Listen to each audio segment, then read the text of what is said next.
In this lesson, we'll learn how to represent model relationships via nested routes. Often, one resource is a logical child of another resource. For instance, a photo site obviously must model photos as children of a specific user. We can nest our routes to reflect this hierarchy in our models. Now, to access a particular user's list of photos, your route would look like this. The profile resource is a singular resource, so you would only ever get the specific profile of that user, not a list of profiles, and would access it by going to users/userid/profile. Once you've identified a photo you want to look at specifically, some APIs would have you route to users/userid/photos/id. But the duplicate identification of both the user and the photo is often unnecessary. In our example, we also have a root photos resource. We would expect specific photos to be found via the photos/id path, and the user/userid photos path only available for index and create type actions. This is a common resourceful routing pattern, but Rails allows any combination, and it's more of a design choice for the application developers.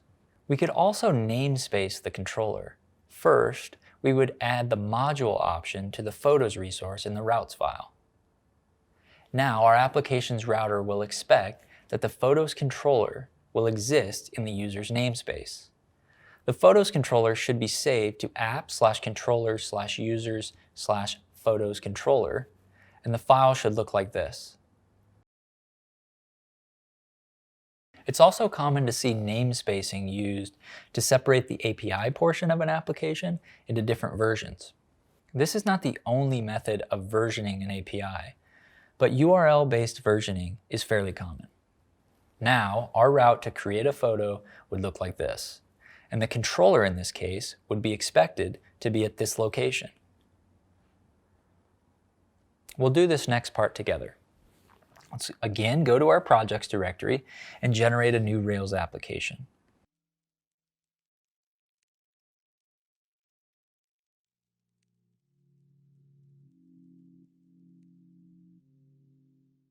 Now create a database using Rails DB create.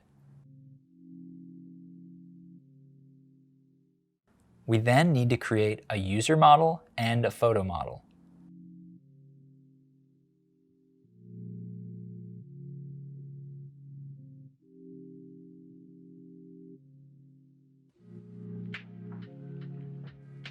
Then we need to run the migrations that were generated.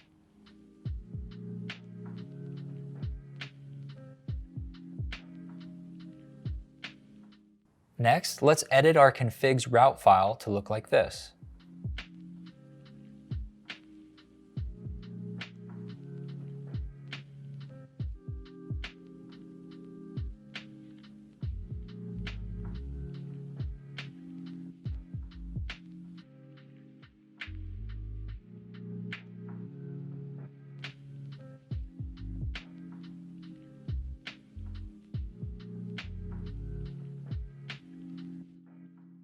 Now, let's create a user's controller inside of app/controllers/API/v1 that looks like this.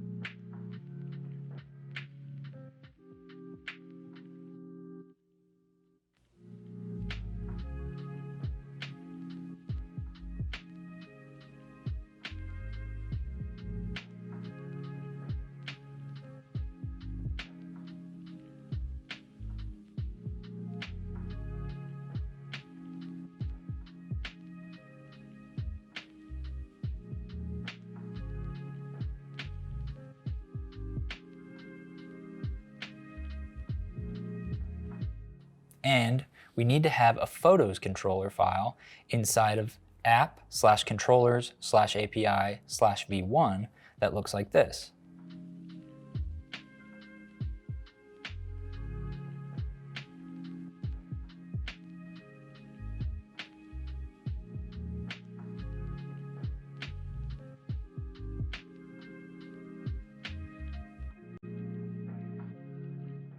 We can now perform actions on users and list photos, but we're currently listing all the photos in the application.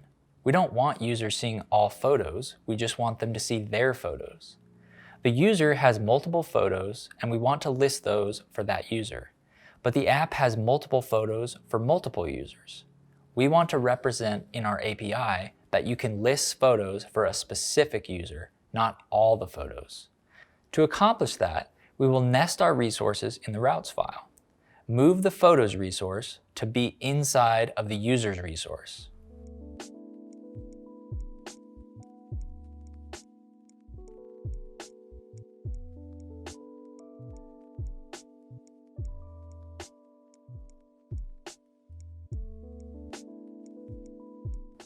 Run bundle exec Rails routes to show the newly changed routes and how the photos are nested within the user's namespace. Notice now that to get to a specific user's list of photos, you would submit a GET request to api/v1/users/userid/photos. We can now update our photos index action to utilize the user ID param slug and limit our photos to just those belonging to that user instead of all the photos. Now that the photos resource is only functional if it has a user in the route, we should nest it in our application to make that more explicit. Let's move the photos controller into a user's namespace and adjust the routes to ensure the new module is properly handled. Add the module option to photos resource in the routes file. This will now expect the photos controller to exist in a user's namespace. Nest the photos module in a user's namespace by moving it into a new directory at this location.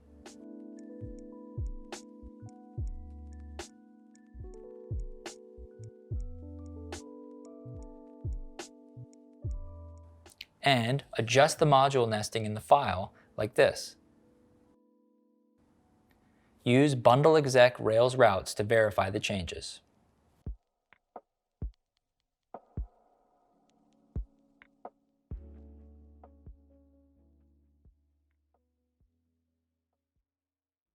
On your own, you now need to generate a new application in your projects directory, create a database, create a user model and a photo model, run the migrations that were generated during the model creation, edit your routes file to properly namespace your resources and prevent the destroy action on users. Create a users controller and a photos controller that handles all the necessary actions. Nest your photos resource inside the users resource. Use a module to properly namespace the controller to match your routes. And last, make sure you edit your file structure to match the structure inside your photos controller.